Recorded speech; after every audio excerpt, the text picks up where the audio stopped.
الدين رأس المال فاستمسك به فضياعه من أعظم الخسران. بسم الله والحمد لله والصلاة والسلام على رسول الله. Disa njerëz mashtrohen me tolerancën e fesë islame, mashtrohen me mëshirën gjithëpërfshirëse dhe gjerë të Allahu subhanahu wa taala, dhe si pasojë e kësaj i praktisin veprat e mira dhe zhyten në gjunahe, në shkujdesje.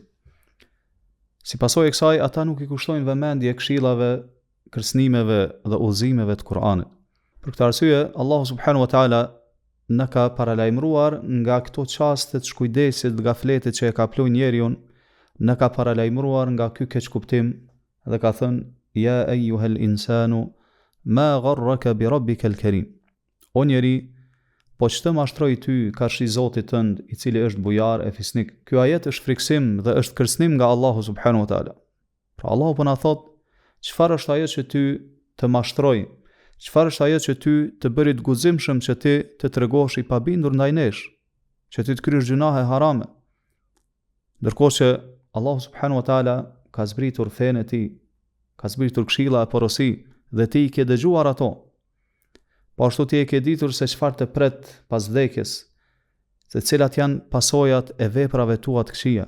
Dhe megjithatë ti je mbështetur vetëm në faljen dhe mëshirën e Allahut subhanahu wa taala, ndërkohë që je treguar i shkujdesur dhe i pavëmendshëm ndaj dënimit të Allahut subhanahu wa taala dhe zjarrit të ndezur fort të xhehenamit dhe të merreve që janë atë. Pra ky ajet nuk është i tillë siç mendojnë disa njerëz se Allahu subhanahu wa taala në këtë ajet po na mëson se si ti përgjigjemi atij. Ja ayyuhal insanu ma gharraka bi rabbikal karim. O njeri, po ç'të mashtroi ty karshi Zotit tënd që është fisnik e bujar. Disa kanë thënë se Allahu në këtë ajet po na mëson që përmes emrit të tij El Karim, ti përgjigjemi e ti themi gharrani karamuk. Më ka mashtruar Allah bujaria, mëshira jote, falja jote. Jo, ky është kuptimi i gabuar. Pra kuptimi i ajetit është o njeri, çfarë të mashtroi karshi Zotit tënd, madhështor, bujar e fisnik, në mënyrë që ti pastaj të guxosh, e trimrohesh, e të shkelësh urdhrat e tij. Për arsye ka ardhur në disa transmetime se Allahu në ditën e Kiametit i thot njerit jebne Adem, ma gharraka bi, o biri Ademit, çfarë të mashtroi karshi meje? Ibn Adem, madha ajabta al-mursalin, o biri Ademit, si u përgjigje të dërguarve të mi?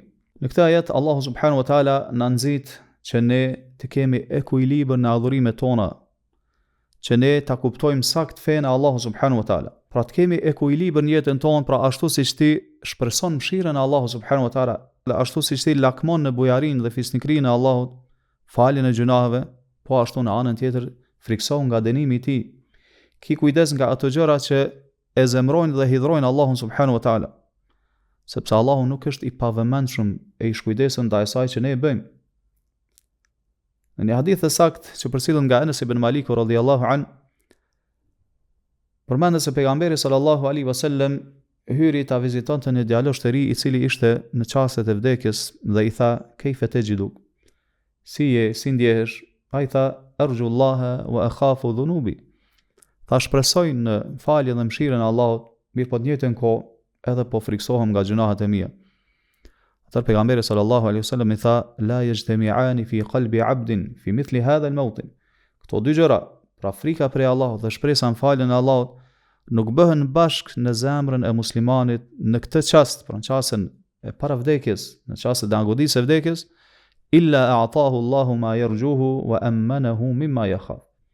Se Allahu subhanahu wa taala do t'i jap robit i atë që shpreson dhe do ta sigurojë nga ajo që ai friksohet.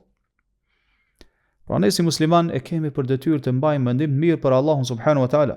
Megjithatë, nuk duhet të ndihemi të sigurt nga dënimi i Allahut subhanahu wa taala dhe zemrimi i tij. Përkundrazi ne do të bëjmë bashkë mes tyre dyjave, frikës dhe shpresës, derisa të atakojmë Allahun subhanahu wa taala. Nuk duhet të kaplohemi nga vetpëlqimi dhe mburja me veprat tona, përkundrazi duhet të friksohemi prej Allahut dhe dënimit të tij, duke shpresuar në faljen, mëshirën e gjerë të Allahu subhanahu wa taala në mirësinë e tij. Pra siç thot Allahu, tatajafa junubuhum 'anil madaji'i yad'una rabbahum khawfan wa tama'a. Kur i përshkruan besimtarët e mirëfill, thot ata ngriten nga shtretrit e tyre gjatë natës për ta lutur Zotin e tyre me frikë dhe me shpresë. Allahu a'lam, sallallahu wasallam ala nabina Muhammad wa ala alihi wa ashabihi ajma'in.